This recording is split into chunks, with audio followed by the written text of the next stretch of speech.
Welcome all of you. Welcome to this research seminar organised by Huddersfield Centre for Research in Education and Society, based at the University of Huddersfield in England. It is my great pleasure to welcome all of you wherever you are around the world.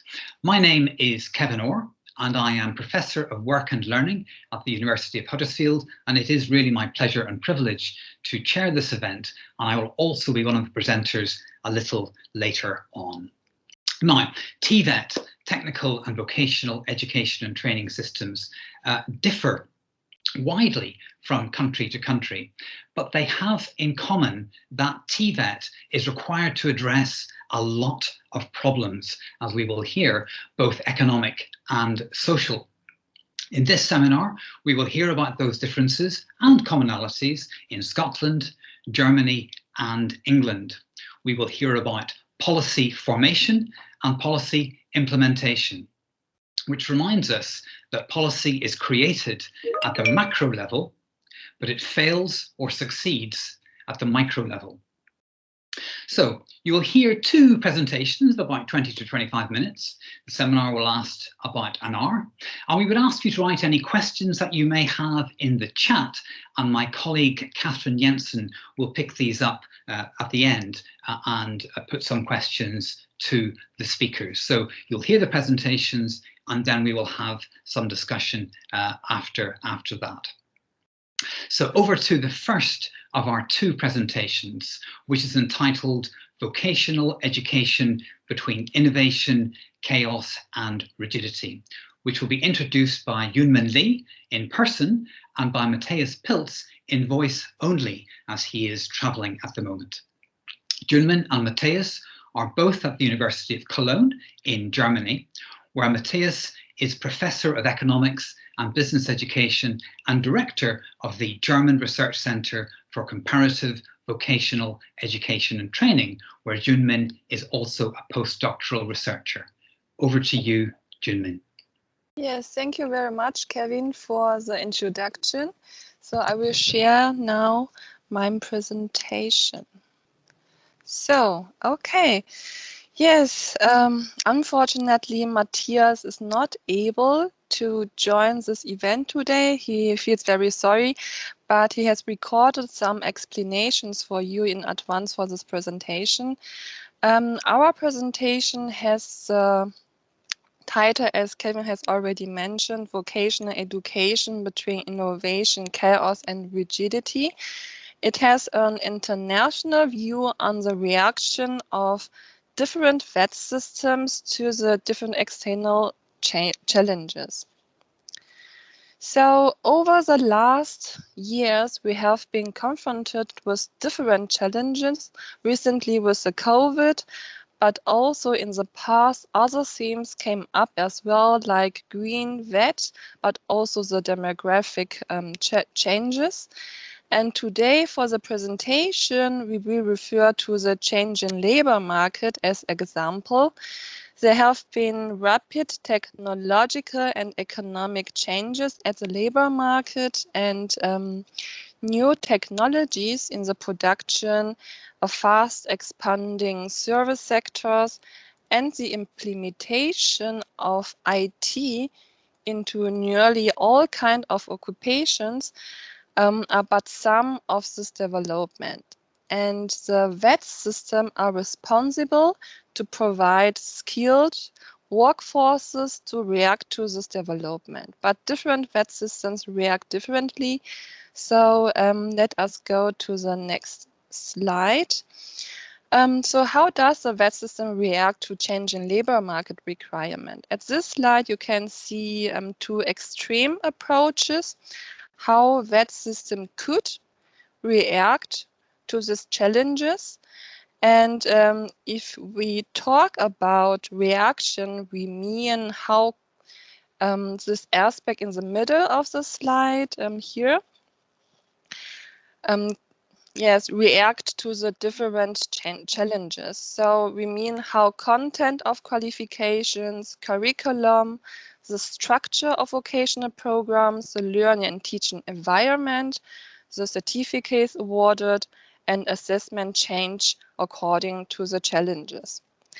At one side, we have called it the rigid response of the VET systems. The VET training programs are general well known here, both by the employers and by the trainees. But they are well established in the education and labor market system, but there are only weak updates regarding to the training elements mentioned in the middle of the slide. And on the other side, we have called it the radical response. The VET systems here react very fast and in some part radically to changes in the labor market. For example, the whole curriculum and certificates awarded could be replaced by another program from one day to another.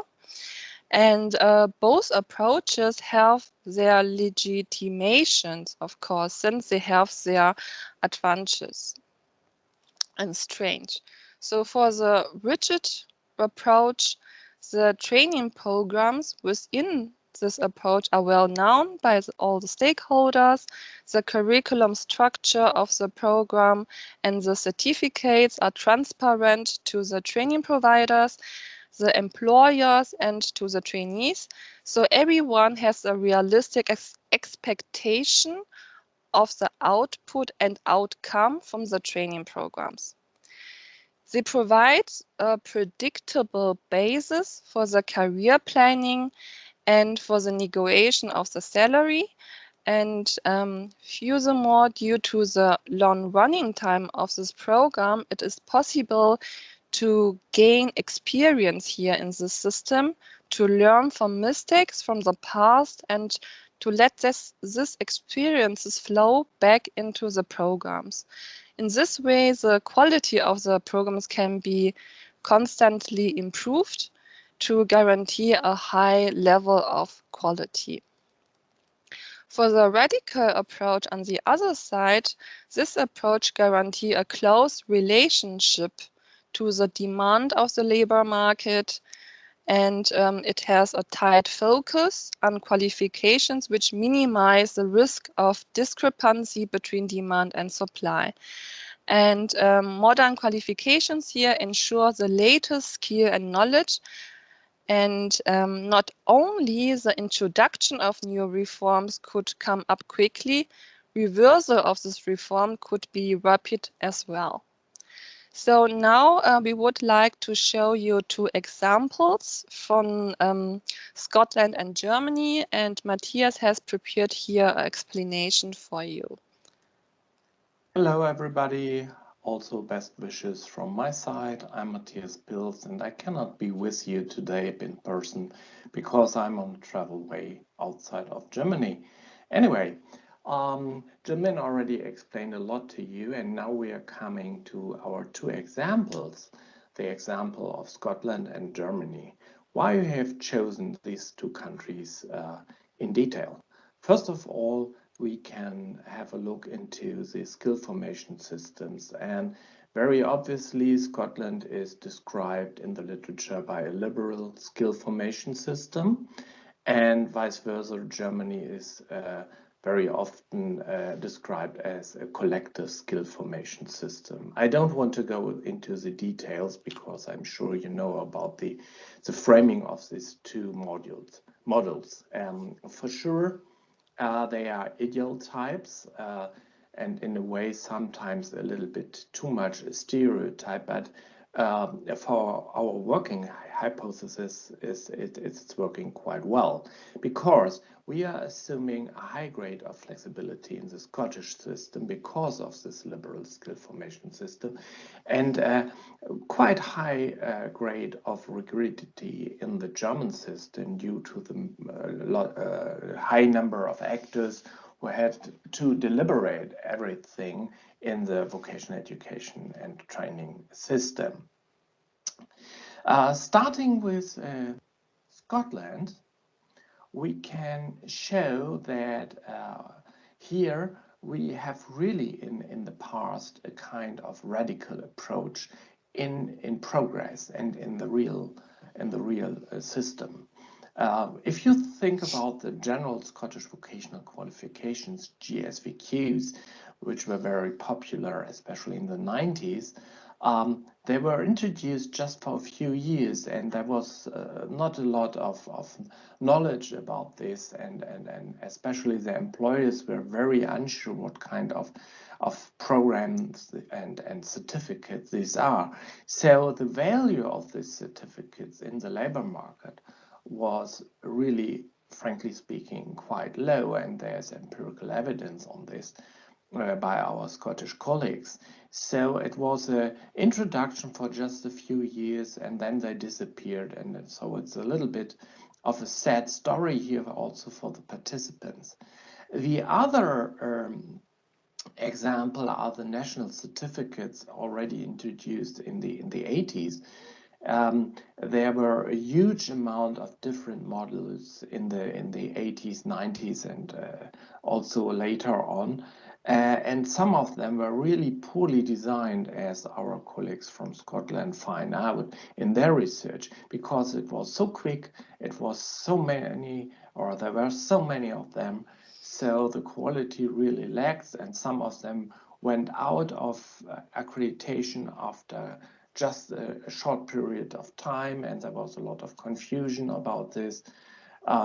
So even today we have some kind of national certificates, this 40 hours teaching courses, but now they are much more framed in bigger programs, and also they are belonging for a longer time in the system. The outcome or the result of these two programs were that there were high expenditure needed to support guidance activities, not only for students, but also for teachers, lecturers, and on the other hand, for employers and other actors in the labor market.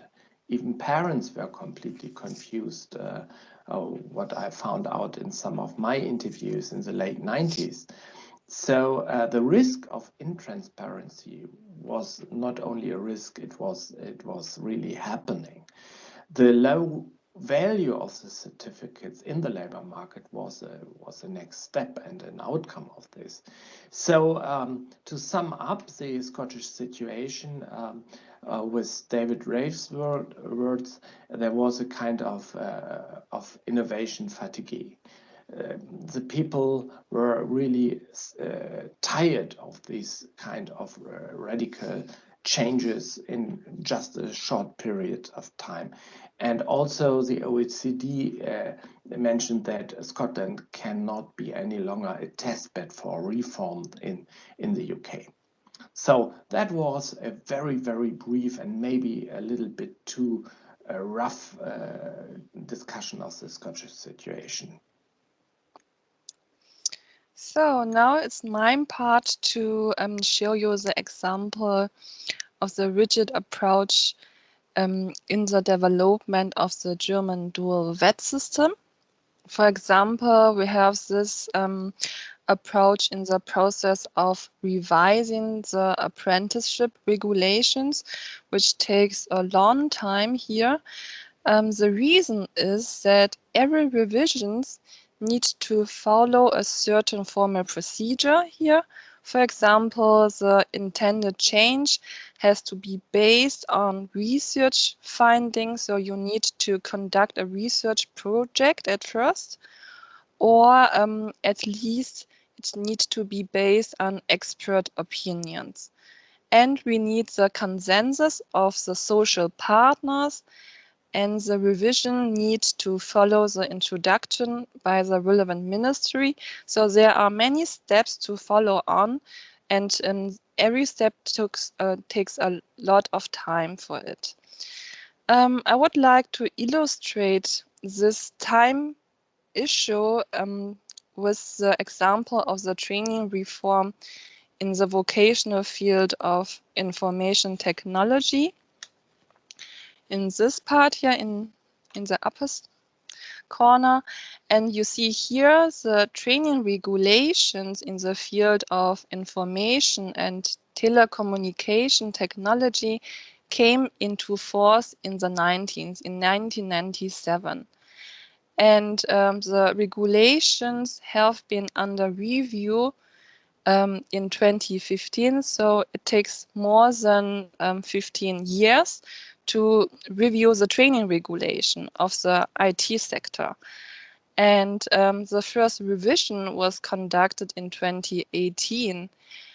And just in last year, in 2020, the training regulations were restructured. So in the meantime, you can imagine how much has happened in the IT sector that has had a major impact on the entire working world. So another example is the table showing here in the slide. The table here shows the number of the new and modernized VAT regulations in the last years. And in the last 5 years, we have only one new VAT regulations which was created and 77 modernized. So it is in total 78, but we have in total 324 VAT regulations in Germany, and it's just about 25%. So as a consequence or conclusion for this rigid approach, the training regulations almost do not reflect the need of the labor market because of this time issue to revise the training regulations according to the different procedures. And the innovations are slowly implemented because of this requirement of consent between the social partners and other stakeholders. And as a consequence, the attractiveness of the training programs decline here for the young adults because they don't reflect the real situation and the environment of these people who are in the labor market, in the system. And we have a risk here for frustration by the young trainees and by the training providers as well, because they want to provide very updated and modern programs as well. There are two short or brief insights of the praxis examples of these two extreme approaches. In the next slide, Matthias has provided an example on the theoretical level for the case studies. So, what do we have learned from these two examples? From a research perspective, it really makes sense to use a concept which is called the institutional logics. For example, by Zollner 2020, which really helps to understand why the actors are acting how they do. So in Scotland, the programs were developed by employers' organization, or even with a strong support by employers. So here we can see a high grade of diversity. And a need for high flexibility because each employer tries to shape a program for his own needs and in the company, which makes really sense. But on the other hand, this is also a matter of speeding up the process and maybe sometimes to overstretch a system by introducing modern and latest developments.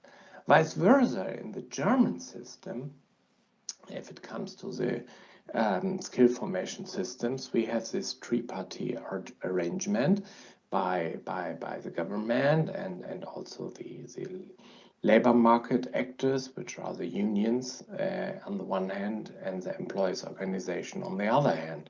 So there is a kind of check and balance, and that needs, as already mentioned in the beginning, a lot of deliberations to make sure things are working and things are accepted by all actors.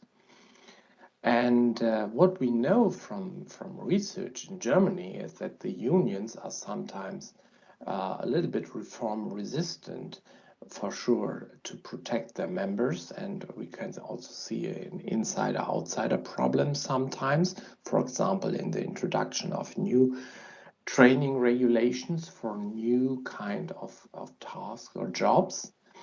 And also, some of the employer organizations are highly traditional orientated, especially in the craft sectors.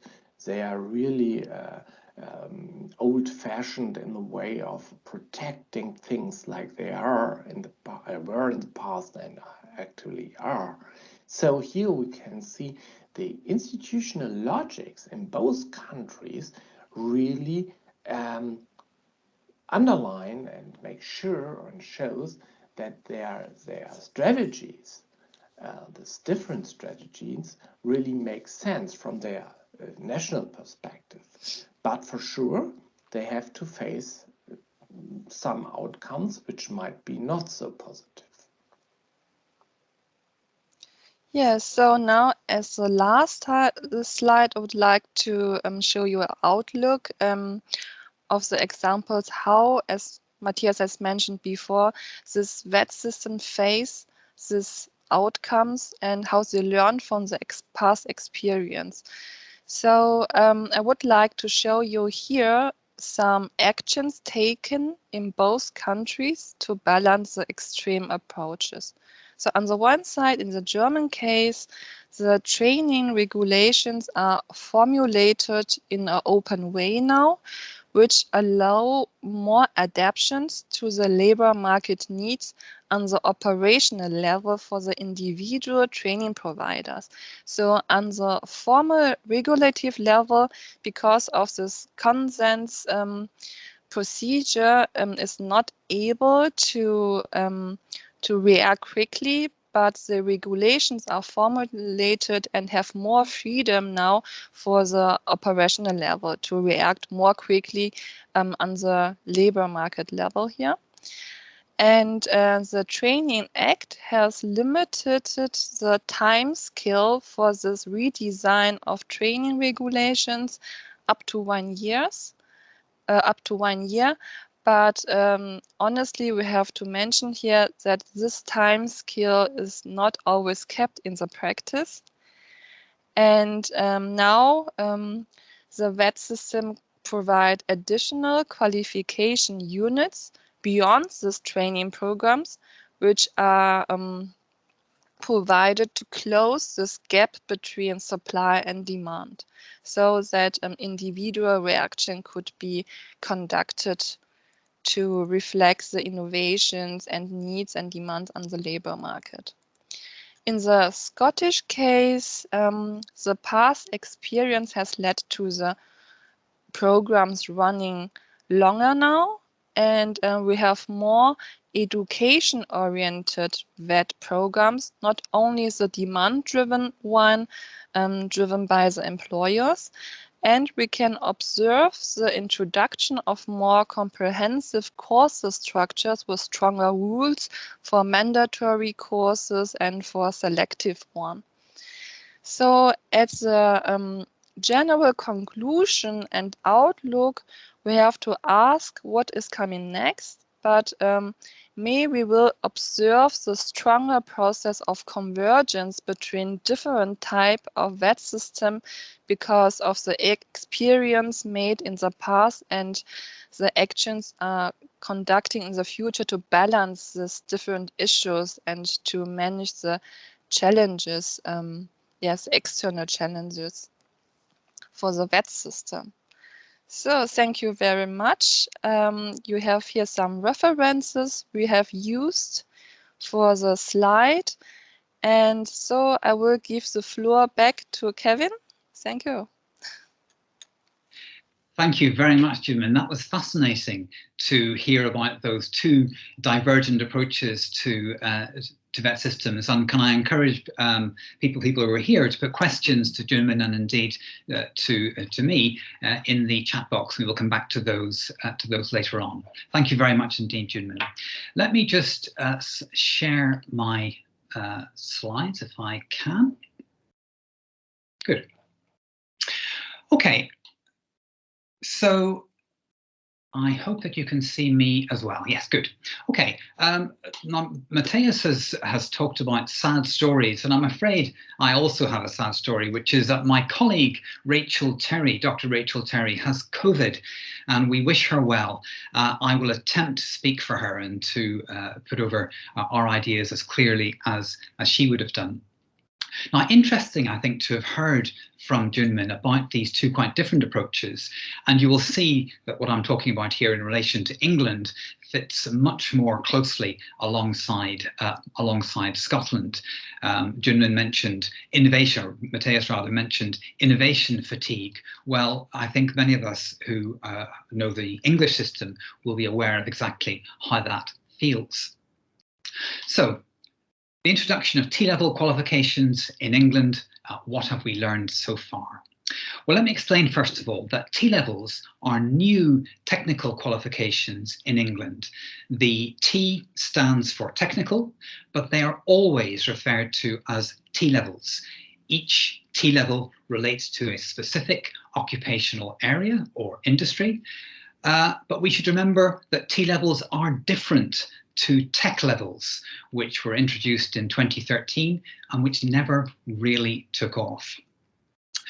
3 T-levels were introduced for the first time last academic year in construction, digital, and education and childcare, and a further 4 were introduced last month. Eventually, there will be 15 for 15 different occupational areas. Now, only around 1,300 students were enrolled on T-levels last year, partly because of COVID, reducing the numbers, but mainly because the government has been very cautious about introducing these new qualifications to large numbers. They had only planned to recruit 2,500 students. Now, to give that some context, there were well over 146,000 students who started studying biology, chemistry and physics A-levels last year. So the numbers involved in T-levels are still very small, but the ambitions for these qualifications are very large. Now, what are T-levels? T-levels are designed to be high status qualifications for 16 to 18-year-olds. They're meant to rival academic A-levels, sometimes referred to as the gold standard of English education. And A-levels, these academic qualifications, have been around for almost 70 years in England. So the government's idea is, as this diagram illustrates, is that after GCSE qualifications, taken by most young people in England at age 16, young people will choose between A-levels, T-levels and apprenticeships. Now, each T-level is big. 1 T-level is equivalent to 3 A-levels, and that matters a lot, as you will hear later on. What do T-levels involve? According to the government's publicity, T-levels involve a 2-year course, which has been developed in collaboration with employers and businesses so that the content meets the needs of industry and prepares students for work, further training or study, very much along the lines of the kind of things that Junmin and Matthias were talking about in relation to Scotland, the primacy of employers. They involve a technical qualification, which has core theory, concepts and skills for a specific industry, an extensive industry placement, at least extensive by British standards, at least 45 days, twice as much for education and childcare, and they involve an externally organised, examination-based final assessment. The government has stipulated, I think this is quite important really, the government has stipulated that there will be 1 awarding organisation for each T-level, thereby undercutting the existing qualifications market. Which leads us into this question. Who are they for? Well, this reveals a central tension, which I'll come back to several times in this presentation. T-levels are planned to be mainstream universal qualifications, broadly accessible to all 16 to 18-year-olds.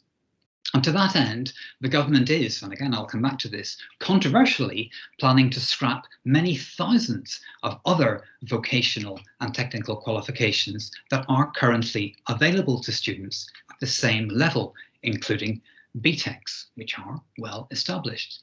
So young people's choices at age 16 will be A-levels, T-levels, or apprenticeships. Now, as indicated in this quote from one of our participants in the research, for many teachers, for many T-level teachers today, T-levels are considered to be niche qualifications, and that term niche comes from one of our participants. In other words, only for the most able, high-achieving students. They are not, T-levels are not perceived to be universal. So, what problems do T-levels address for the government? And again, this harks back to what Junmin and Matthias were talking about. The kind of perennial problems that British governments have had. I mean, I'm talking about England, but British governments have had that they've been seeking to address for a long time, which is to ask a lot of TVET. Above all, low productivity. This diagram on the right-hand side of the slide is a diagram indicating GDP per hour worked in G7. So it's to do with productivity in G7. These are the latest figures for 2015, 2016. The baseline there is England, or is the UK rather. So you can see that 5 of the countries of the G7 have a better productivity than the UK. Indeed, the productivity of the UK is about 16.3% lower than the rest of the G7 on average. The government wants to address that. They also, oops, I keep doing that. They also want to increase upward social mobility through education, while at the same time avoiding policies which might redistribute wealth. Now, these are deep-seated problems, and there is just no evidence that education or skills policy can address them alone. But yet successive governments have kept trying to address them through intervening in TVET. In a report for the centre-right think tank, Tom Richards wrote in 2018, "Tackling skills shortages, simplifying the vocational offer, improving social mobility, delivering parity of esteem, and boosting our international competitiveness have invariably been cited by successive prime ministers and education secretaries as reasons why the previous set of qualifications or programmes has plainly failed and why we need to start all over again." And this has led to considerable policy flux, as Jort Keep suggests here, a tendency on the part of policymakers in recent times to confuse change with reform. Policy flux with frequent new initiatives and new policies, each one addressing the failings of the previous. Now, T-levels and their eventual success or failure need to be seen in that context of policy churn. They also need to be seen, I think, in the related context of the ideas that have influenced policy leading to their development. So what ideas have influenced the development of T-levels? Well, as I have, I think, suggested, there is a relatively vague, reductive understanding of human capital theory that makes a direct and causal link between investment in education, specifically vocational education, and economic performance. If you like, if you want to expand the economy, expand the supply of skills. And associated with that, there is a desire to make vocational routes through education more attractive, the parity of esteem that Tom Richmond was talking about in his quote. And related to all of that is a reluctance to intervene in the market, especially the labour market. And as we have seen, primacy of employment and employers in the shaping of qualifications, at least rhetorically. Matthias and Junmin were talking about trade unions and other stakeholders in England. We are really only talking about employers.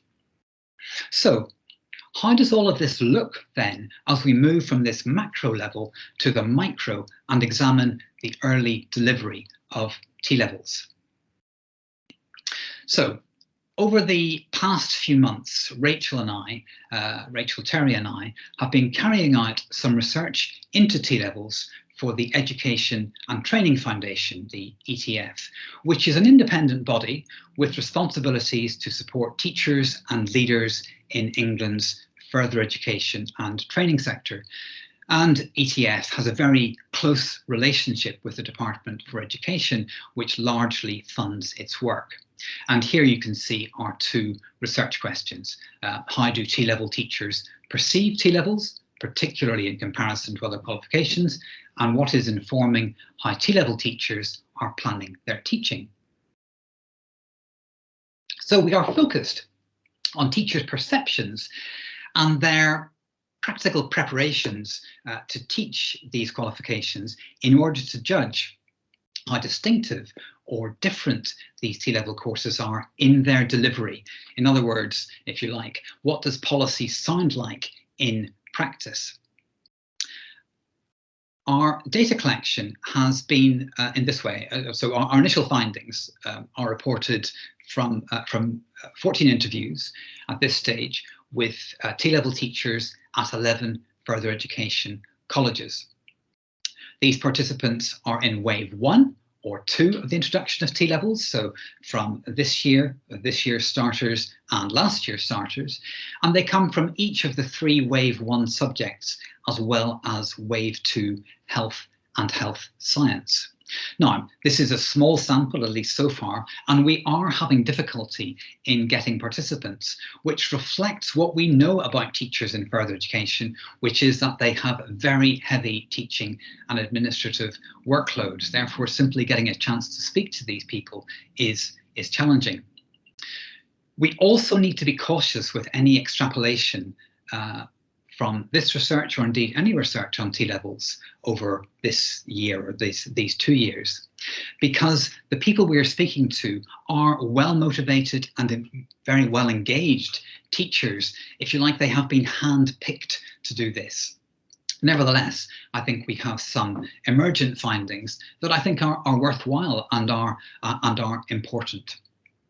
So let me share some of those with you. First of all, the participants that we've spoken to, these 14 teachers, in quite extended interviews, they were very positive about T-levels, including their perceived rigour and scope. There was not a hint of cynicism, despite the turmoil of further education policy over recent years, and despite the experience of previous short-lived qualifications. And I have to say, I was somewhat surprised by that, but that is what we find. Understandably, our participants are, again, all of them, very positive about the investment in training and resources associated with T-levels. And certainly the level of investment in T-levels by the government has been and continues to be enormous in terms of resources, new facilities and professional development, especially when you consider how few students are taking these qualifications at the moment. But they were very clear about their concerns about the viability of T-levels as a universal rather than a niche qualification, something that I will come back to. But the colleges involved have aimed their T-level courses at the most well-qualified, most able students, unlike existing level 3 vocational courses such as BTECs. So, how do T-level teachers perceive T-levels, particularly in comparison to other qualifications? Well, here are some participant responses that relate to that first research question from a teacher of construction who was particularly enthusiastic. I was very surprised and impressed, I think, by the amount that the students were expected to cover in the T-level. You know, it was quite an extensive specification and covered a wide range of knowledge. This same participant compared a T-level at level 3 to an HNC, which is at level 4. And then the teacher of childcare. There's an awful lot of, you know, kind of theoretical underpinning knowledge that, I mean, I had to go away and research, and I'm down as one of the awarding body's early years experts. I've written textbooks. So this kind of response was common, but they were impressed at the level and the scope of T-levels.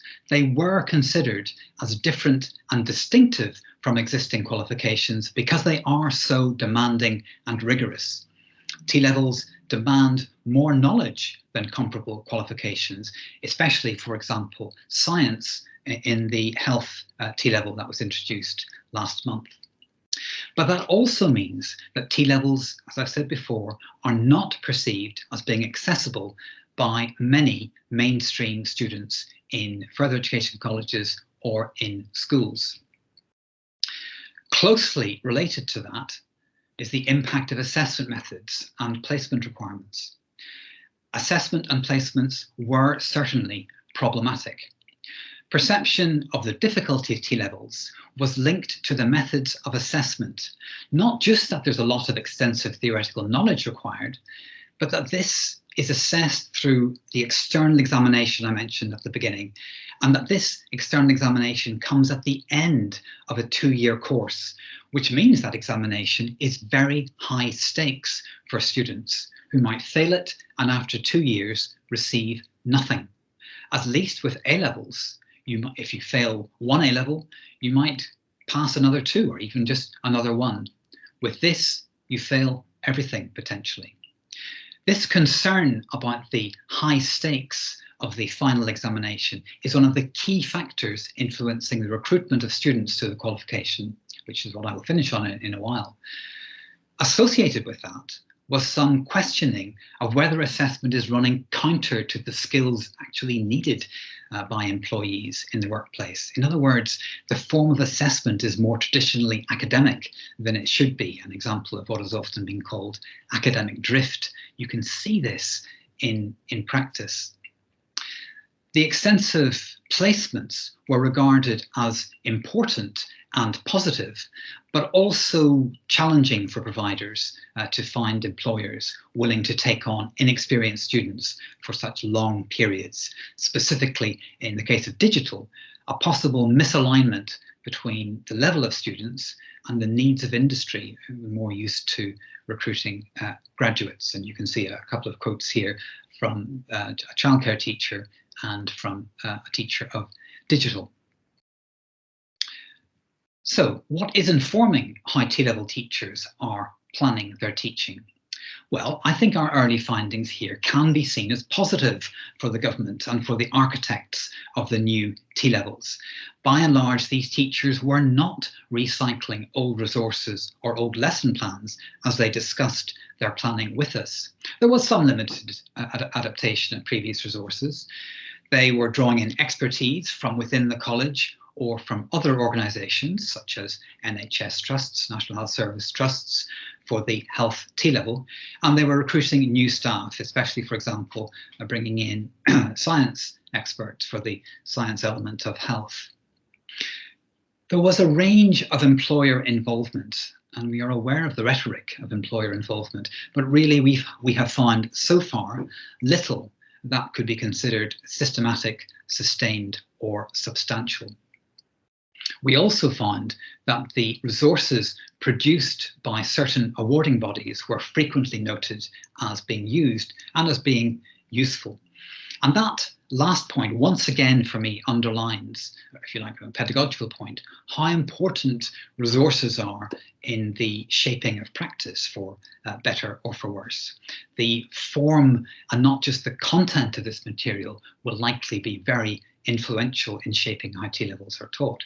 And interestingly, some noted that T-levels are less prescriptive than existing BTECs, so allowing more innovative or flexible delivery. That demands, of course, well-informed, well-motivated teachers, and colleges are struggling to recruit teachers in many areas in which are covered by T-levels. The big issue, though, undoubtedly, is recruitment.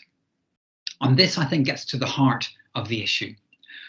All the colleges within the sample were asking for higher entry qualifications than for other similar technical or vocational level 3 courses, such as BTECs. Indeed, some of our participants were saying they would like to have asked for even higher qualifications than they are doing at the moment, but they know they would not get students. Colleges were, and again, this is a quote from one of our participants, creaming off the better students for T-levels. So first and second wave students on T-levels are not representative of mainstream students in further education colleges.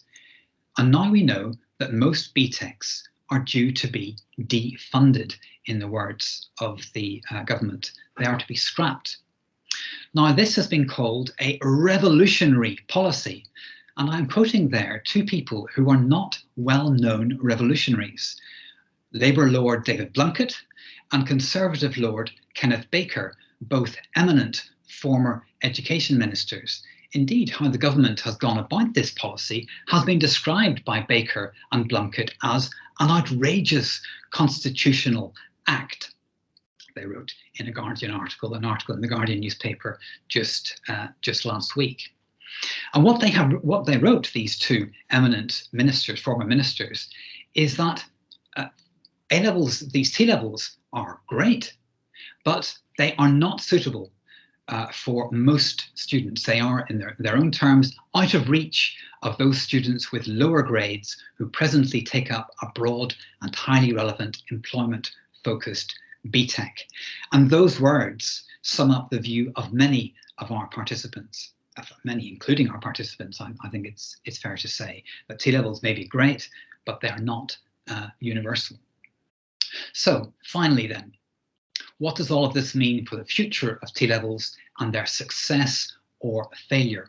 Well, look, to be clear, I hope they do succeed because there has been too much uncertainty and too much churn.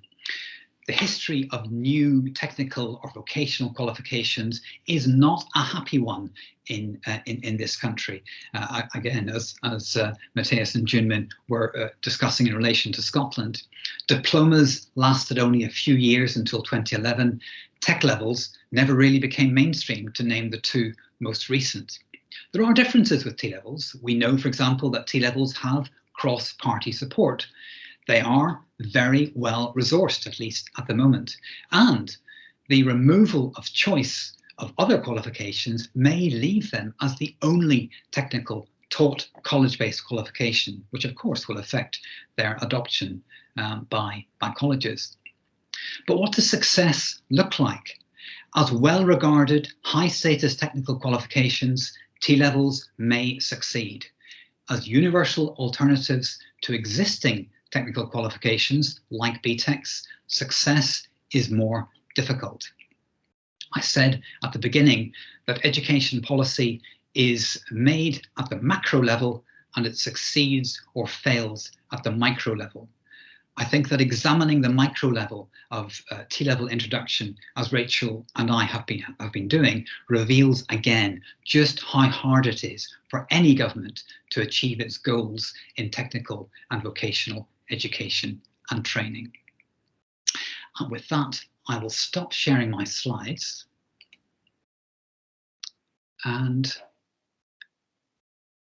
I will ask Catherine to come in and to see whether she would like to put any questions about what Junmin and I have been talking about. And Junmin, perhaps you'd like to put your camera on as well, so we can see you. I'll start with saying hi everyone, Catherine Jensen from the research development team. So I'll just be facilitating the kind of questions and answer session. And we have some questions coming in. So I think Bill Esmond was saying that, I think this specifically in relation to what, Kevin, what you've just talked about, identifying some of the practical problems. not least that T levels are supposedly leading directly to employment and are positioned to cater for more successful student as an alternative to university. But what are their social impact of these reforms, or is it too early to tell, maybe? I think it's an important question, Bill, and I think that the social impact at the moment is difficult to tell because they are so small. You know, there are so few students. The social impact of getting rid of BTECs in order to make T-levels the only taught technical choice at age 16, I think would be enormous, absolutely enormous. Would fundamentally change further education colleges, and indeed the whole post-16 offer in this country. This is an enormously controversial policy which is associated with T-levels, but not, if you like, directly associated with them. So I think it's too early to say, Bill, in relation to T-levels, but certainly what the government is indicating they're going to do, against the will of most educationalists, most former ministers, you know, that's big. Thanks, Kevin. And there's another question from Hazel again about T-levels. What was the problem that T-levels were designed to address? I think you mentioned a bit earlier on around the productivity and the upward social mobility, or maybe a bit more around the T-level specifically. Yeah, I mean, I think that T-levels have developed directly from Alison Wolf's report from 2011, and then from the Sainsbury Review of Technical Education in 2016.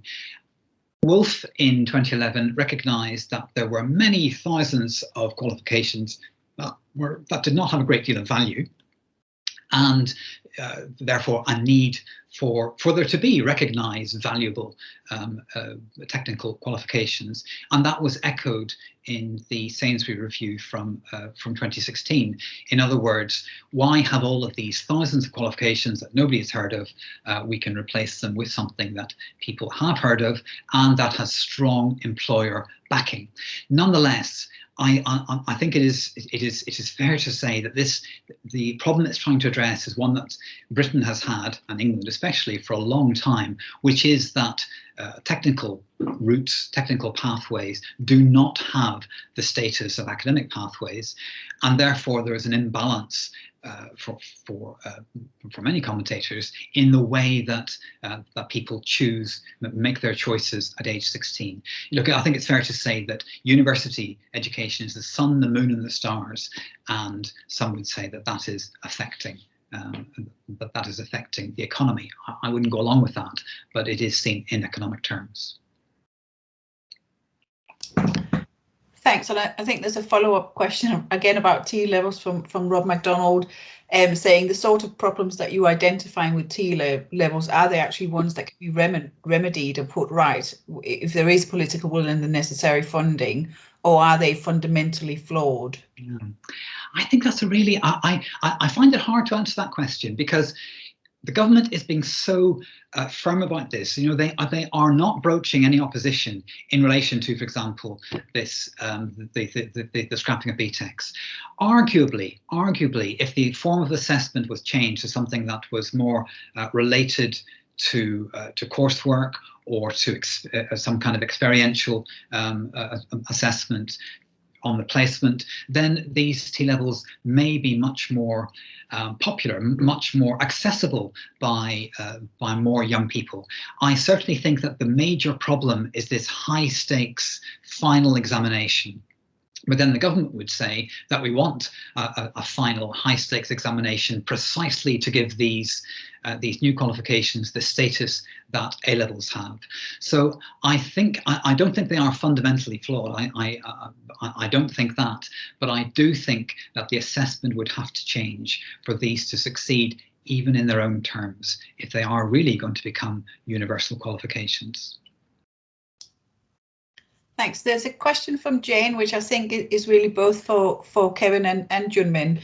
Jane is asking, would you agree that England has adopted an even more radical response, talking about the scale that you mentioned before? So obviously the scale that Junmin and Matthias talked about, the rapid versus the radical versus the rigid, and she's saying we haven't seen any of the possible systems converged, and she's saying sort of that England seems to be continuing on its own separate route.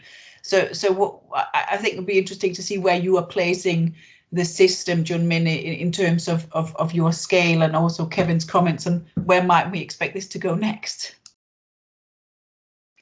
Yes, thank you for this question. I think this very interesting to compare England and Scotland in this way, because they have start with very similar vet systems and have yes, the same logical institutional logical approach as Matthias has mentioned in this in theoretical approach. And I would not like to decide now which one is radical, more radical. Maybe Kevin can comment on this, but I think this is the nature of the yes, British skill formation system. As Matthias has mentioned as well, this is a very liberal market also for the vet system, as Kevin has mentioned as well, that the programs are almost driven by the employers. So maybe it could be a good suggestion to thinking about to include other social partners as well to, yes, to reduce this fast development. Yes. What do you think, Kevin? Yeah. I think it's the English system is much more like the Scottish system that you described, and actually in recent years there's been more divergence between England and Scotland, and if I can put it this way, England has become even more like the Scotland that you described from the late 90s. Thanks, that's great. There's a question from Johannes. Again, just a follow-up question around the T-level exams, asking whether is it purely paper-based, or are there more complex assessment of practical skills involved? There is going to be some kind of assessment that will take place during the placement, during the extensive placement. The actual examination, of course, we haven't had one yet. These are 2-year qualifications. The first one will be the first examination will be next June. But so far as we understand, they will indeed be paper-based examinations. So you can see why accusations of academic drift are there. And it is that final examination which will be the make or break. Thanks. And there's another question for Junmin from David Powell saying, going forward, do you expect a middle ground to emerge in international sort of TVET policy and practice, a sustainable approach to reform involving key partners? Tricky question. Yes, what we observe in the international comparative research is there are some trends in the global development, but it's not only one approach which is considered at most. What we can observe is, for example, the increasing interest on the dual system of Germany from the most global south countries, and they want to learn from this high involvement and this consensus between the social partners, but also this duality. But we can also observe some development in the direction of modularization as well. So yes, there are totally 2 different approaches, but they are interesting for different kind of problems. And as mentioned before by Matthias, it is up to the institutional logic of this vet system of the country, which approach fits most or is welcoming more or is interesting. For example, we can see some interest from the Chinese government, both for the dual system and for the modularized approach, and they try to compare and to combine. So it's very interesting what the future is providing here, but I think there will be some few main approaches where different countries will follow, I think. Yeah. Thanks. And another question for Junmin, just to talk about, you were talking about the consensus and the social partners, and I think there's a follow-up question on whether educationalists play any part of all in reforms to those many training regulations that you mentioned in Germany. Yes, they do. Yes, we have this three-party system, and of course we have the employer yes, associations, the trade unions, but also educationists. For example, we have representatives from the educational conferences who are presenting the interest of the different education politic in the federal states. So they will be a part of the VET policy as well, yes. Great, and I think there's time for maybe one last question. We're getting towards the end of the time. So Thomas is asking whether there are formal links between apprenticeships and T-levels. Yes, that's an interesting question, Thomas. Good to see you here. There are the formal links are that it is the same body that looks after the technical education and apprenticeships, and certainly the idea is that they would have similar or the same standards, so that students who at age 16 would choose T-levels or would choose apprenticeships would end up in much the same place. In other words, they would meet the same kind of standards. So in that sense, there are formal links in the body that the institute that looks after these two routes. I'm going to bring things to an end here. It seems a shame to stop the discussion, but we will run more events like this in the future. Can I thank, first of all, very much Junmin and indeed Matthias, wherever in the world he is just at the moment. Thank you so much for joining us. Again, I want to wish our colleague Rachel Terry well. I hope that she is on the road to recovery. And I want to thank Alison and Catherine for having organised today's event on behalf of HudCRES. Please do stay in touch with us. You can continue to tweet, and I hope that you'll join us again for further research seminars in the future. Thank you very much for having joined us this afternoon, and I hope you enjoy the rest of your evening. Goodbye all.